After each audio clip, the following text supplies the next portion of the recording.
किती दिवसात केली किती ड्रग्स पकडले यामध्ये मोठ्या प्रमाणात आरोपींना अटक केली काही सगळं पुन्हा आणि कशा प्रकारे केलं? यामध्ये झोन 7च्या हद्दीमध्ये जो पुण्याचा पूर्व भाग आहे आणि ग्रामीण भागाशी एक थोडासा निगडीत भाग आहे. या भागामध्ये मागच्या एका महिन्यापासून आपली स्पेशल ड्राईव्ह चालू आहे. त्यामध्ये 1 एप्रिलपासून ही ड्राईव्ह चालू होती. एकंदरीत 13 गुन्हे आपण यामध्ये दाखल केलेले आहेत. यामध्ये मोठ्या प्रमाणात आपल्याला MD याचा जास्त प्रमाणात आपल्याकडे सीझर झालेला आहे.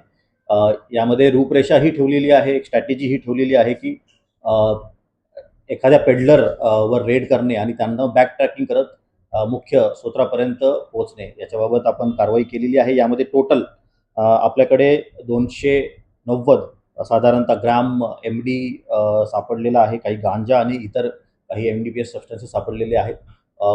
काही व्हेकल्सही यामध्ये सीज केलेले आहेत. काही प्रीमियम व्हेकल्सही यामध्ये आहेत. टोटल मुद्देमाल यामध्ये 58,18,00,000 रुपयाचा मुद्देमाल साधारणतः यामध्ये सीज केलेला आहे.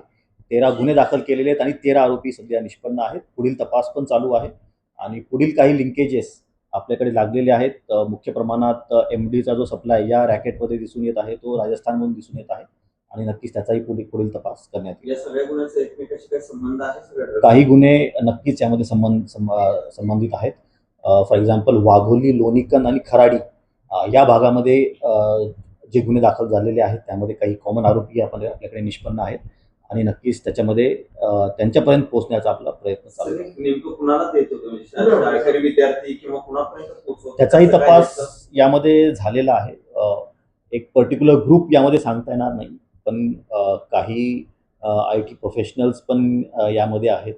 शाळकरी मुलं आम्हाला अजून आढळून आलेले नाही आहेत, पण young crowd from the age of 21 to 40च्या दरम्यानचा हा क्राऊड आहे आणि वर्किंग प्रोफेशनल्स.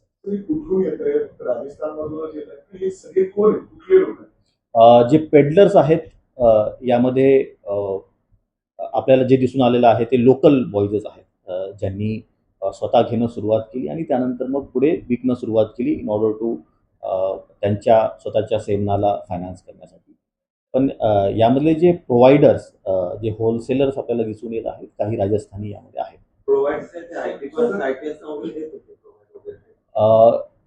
बरोबर आहे, काही IT प्रोफेशनल्स पण यामध्ये कन्झ्युमर्स आहेत. 19 काही लोकल आहेत यामध्ये आरोपी. इनफॅक्ट ज्यावेळेस पहिल्या रेडमध्ये जसं सांगितलं की आपण पहिल्यांदा एक सीज करतो आणि त्यानंतर बॅक ट्रॅकिंग करतो. जो पहिला माणूस आपल्याला सापडतो तो नक्कीच लोकलच सापडत आहे आणि तिथून बॅक ट्रॅकिंगमध्ये नवीन आरोपी निष्पन्न होत आहेत. ते भरपूर परराज्यातील लोक आहेत. राजस्थानचे सध्या आतापर्यंत आम्हाला निष्पन्न झाले. बरोबर आहे, त्याचाही तपास झालेला आहे. इनफॅक्ट खराडीमध्ये गुन्हा दाखल झाला होता एक 3 महिन्यापूर्वी, ज्यामध्ये आपण राजस्थानला टीम पाठवली होती आणि तिथून 1.3 kg MD आपण जप्त केला होता. त्यावेळेस बलोत्रा जिल्हा, जोधपूर ग्रामीण जिल्हा आणि पाली जिल्हा याच्यामध्ये मुख्यतः आपण रेड्स केल्या होत्या आणि नक्कीच त्याच भागामधील हा पण रॅकेट आपल्याला दिसून येतो. तर जे 19 आरोपी आपण ताब्यात घेतलेले आहेत ते पुणे जिल्ह्यातीलच आहेत की महाराष्ट्रातील इतर भागातील आहेत? काही इतर भागातील पण आरोपी आहेत. कुठले कुठले आहेत? त्यामध्ये एक आरोपी आपल्याला सातारा जिल्ह्याचाही मिळून आलेला आहे आणि काही पुणे ग्रामीण या पोलीस युनिट च्या भागामधील पण काही आरोपी आहेत आणि नक्कीच पुढील त्याच्यामध्ये तपास चालू आहे. या सगळ्या गोष्टींची कधी संबंध आला का? त्यांनी कधी आतून म्हणजे अर्थात याला सुद्धा फॉर्म्युला आतूनच मिळालेला होता. तसं काय आहे का? कुठून जातोय हा फॉर्म्युला, ते बनवतायत का? असं काय एस्टॅब्लिश होतंय? बरोबर आहे. सो आत्ताचा जो तपास आहे तो फॅक्टरीपर्यंत पोहोचणे याचाच मेन उद्देश आमचा असणार आहे आणि यामध्ये काही पुढील पण लिंकेजेस आम्हाला लागले आहेत. नक्कीच त्याच्यामध्ये एवढ्या मोठ्या प्रमाणात पुण्यासारख्या ड्रग्स आहे त्याला फोन म्हणजे मोठं जे लिंकेज आहे ते असं काय आहे? सो जसं आता विचारण्यात झालं, ललित पाटील या एका मुख्य आरोपीशी याचा लिंकेज आहे का, तो सध्या दिसून आलेला नाहीये, पण काही किंग पिंग्स याच्यामध्ये आपण आयडेंटिफाय केलेले आहेत, त्यांच्यावर तपास चालू आहे. सर यांची मोडस काही हाय प्रोफाईल एज्युकेटेड आहेत, चांगलं शिक्षण झालेलं आहे, म्हणजे ग्रॅज्युएट झालेले आहेत, म्हणजे हाय प्रोफाईल म्हणजे ग्रॅज्युएट झालेले आहेत. पण काही आरोपी जे आम्हाला निष्पन्न झाले ते काही जास्त काही शिकलेले नाही, त्यांना सेवनाची एक लत लागली आणि त्याला फायनान्स करण्यासाठी ते पेडलिंगचं काम करत होते. सर यांची मोडस कशी होती म्हणजे हे नशा वापरत कशी होते? व्यसन आदित्य झाले त्यामुळे हे घेतात. पैसेवाले सुद्धा बॅकग्राऊंड त्यांचं खूप स्ट्रॉंग आहे. आहेत काही जण आहेत नक्कीच. सर यांची मॉडेल्स कशी होती म्हणजे ते ड्रेस कशी होते एकमेकांना ड्रेस कसे सप्लाय करायचे कुरिअर वगैरे असं काय वापरत होते का? हा तर यामध्ये खडकी पोलीस स्टेशनमध्ये आपण एक असं रॅकेट शोधलं होतं ज्यामध्ये पोर्टर सर्व्हिसेसचा वापर केला जात होता.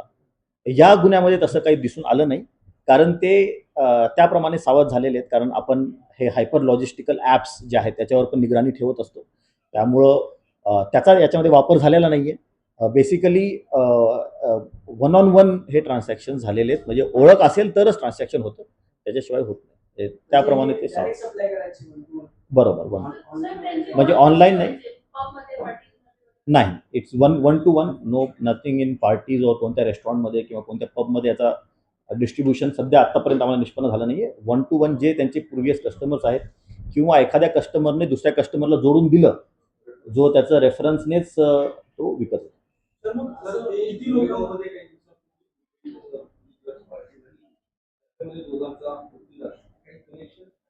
नाही त्याबरोबर नाही.